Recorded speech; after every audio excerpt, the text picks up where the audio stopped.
Sunita Williams जो space में अटक गए थे, ये बात तो आपको पता ही होगी, लेकिन क्या आपको ये पता है कि ये सब ये कार्टून पहले ही प्रेडिक्ट कर चुका है? नहीं, वो सिम्पसन नहीं, हमारा प्यारा डोरेमोन है। कैसे, कब, क्या ये सिर्फ एक कॉन्सिडेंट है या फिर कुछ और? ये जानने के लिए वीडियो को पूरा देखो, क्योंकि आगे जो तुम सुनने वाले हो उसे सुनकर तुम शॉक्ड रहने वाले हो। Sunita Williams incident. नासा की एस्ट्रोनॉट सुनीता विलियम्स जी ने 321 दिन 17 घंटे 15 मिनट स्पेस में बिताए। मिशन के दौरान उन्होंने स्पेस वॉक्स भी कंप्लीट करे, लेकिन एक वक्त ऐसा आया जब टेक्निकल इशू की वजह से उनका वापस आना भी एक चैलेंज बन गया। यह इंसिडेंट दुनिया भर में मेन हेडलाइंस बना, लेकिन ये तो सिर्फ रियलिटी वाला पार्ट था। अब आइए चलते हैं उस कार्टून प्रेडिक्शन की तरफ जो आपको सच में हिला कर रख देगी। डोरेमोन का शॉकिंग प्रेडिक्शन एपिसोड। इस एपिसोड की शुरुआत नोबिता के घर से होती है, जहां डोरेमोन अपना स्पेस शटल क्लीन कर रहा होता है। तभी नोबिता वहां आता है और डोरेमोन से पूछता है, ये तो बहुत ही बड़ी मशीन है, ये क्या है? फिर डोरेमोन उसे बताता है, ये है यूनिवर्स लाइफ बोट। फिर नोबिता कहता है, क्या कहा, लाइफ बोट? फिर डोरेमोन कहता है, जब पृथ्वी खत्म हो जाएगी तब हम इसमें बैठकर बच जाएंगे। ये बात सुनकर नोबिता डर जाता है और कहता है, खत्म हो जाएगी? पृथ्वी खत्म हो जाएगी? ये तुम क्या कह रहे हो? ऐसा कैसे हो सकता है? चल। फिर डोरेमोन उसे शांत करता है, लेकिन नोबिता कहता है, शांत कैसे रह सकता हूँ? ये शांत रहने वाली बात है क्या? तुम ही बोलो। फिर डोरेमोन कहता है, सच कहूँ तो मुझे भी इसके बारे में कुछ नहीं पता। मैं बस हमारे लिए मुश्किल वक्त का सामना करने की तैयारी कर रहा था। तब जाके नोबिता थोड़ा शांत होता है। इसके बाद वो दोनों स्पेस शटल के अंदर जाते हैं। वहाँ नोबिता को एक बटन दिखता है और वो उसे ये कह के दबा देता है। हाँ, यहाँ पर तो एक ही बटन है, ये रहा। फिर क्या, ये स्पेस शटल उड़ जाता है। बटन दबाते ही शटल तेजी से आगे की तरफ बढ़ने लगता है। नोबिता डर जाता है और कहता है, इसे रोको। डोरेमोन उसके जवाब में कहता है, ये ऑटोमेटिक है, मैं कुछ नहीं कर सकता। नोबिता पृथ्वी को छोड़कर बिल्कुल नहीं जाना चाहता। तभी नोबिता के दिमाग में एक आइडिया आता है। वो डोरेमोन से कहता है, अरे फिक्र करने की कोई जरूरत नहीं है, हम एनीवे डोर से वापस जा सकते हैं डोरेमोन। ये सुनकर डोरेमोन भी खुश हो जाता है और कहता है, अरे हाँ, सही कहा। लेकिन डोरेमोन ने अपनी पॉकेट धोकर घर में ही सुखा दी थी। थोड़ी देर बाद उनका स्पेस शटल एक प्लेनेट की तरफ लैंड करने की वजह क्रैश कर जाता है और वो खराब हो जाता है। जब वो क्रैश कर रहे होते हैं तब उनका चेहरा देखने लायक होता है। वो जिस प्लेनेट पे लैंड करते हैं वहाँ के पेड़ पौधे बहुत ही अजीबोगरीब थे।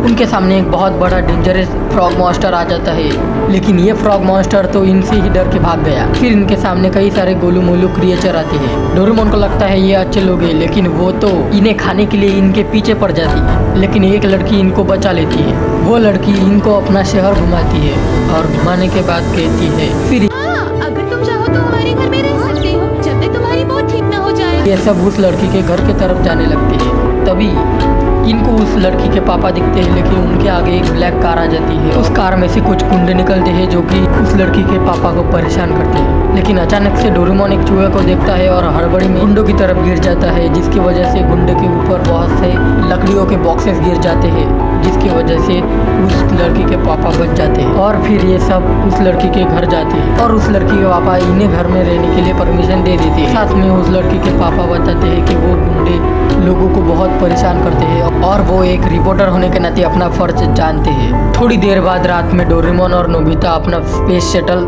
ठीक करने की कोशिश करते हैं। फिर हमें सुबह का सीन दिखाया जाता है, जिसमें वो लड़की नोबिता को खेलने को बुलाती है और नोबिता बहुत ही लंबी जंप मार देता है। लेकिन नोबिता को भी पता नहीं होता कि उसने ये करा कैसे। फिर डोरेमोन और नोबिता अपना स्पेस शटल ठीक करने के लिए सामान लाते हैं, लेकिन नोबिता ने तो उसमें कपड़े लाए थे, जो कपड़े नोबिता खुद भी पहन लेता है और डोरेमोन को भी पहनना था। तभी उन पर हमला हो जाता है, लेकिन उनको कुछ फर्क नहीं पड़ता। दुश्मन वहां से भाग जाते हैं और डोरेमोन और नोबिता सोचते हैं ये कैसे हुआ। थोड़ी देर बाद डोरेमोन समझ जाता है कि पृथ्वी वाले इस प्लेनेट के मुकाबले ज्यादा ताकतवर है, लेकिन नोबिता ये नहीं समझ पाता। इसलिए डोरेमोन उसे कहता है कि हम इस प्लेनेट वालों के लिए एक सुपर हीरो है। गुंडों को हराने के लिए उनका नाम न्यूज में भी आता है। उस लड़की के पापा गुंडे के खिलाफ सबूत इकट्ठा करने के लिए जाते हैं और उनके पीछे नोबिता और डोरेमोन सुपर हीरो कॉस्ट्यूम में जाते हैं और उन गुंडों को मारते हैं, जिससे इन दोनों का नाम फिर से न्यूज़पेपर और न्यूज में आता है। थोड़ी देर बाद नोबिता, डोरेमोन और वो लड़की साथ में जा रही होती है और देखते हैं कि कहीं पे चोरी हो रही है। वो देखकर उन चोरों में से एक उस लड़की को पकड़ लेता है, लेकिन नोबिता और डोरेमोन पीछे से चले जाते हैं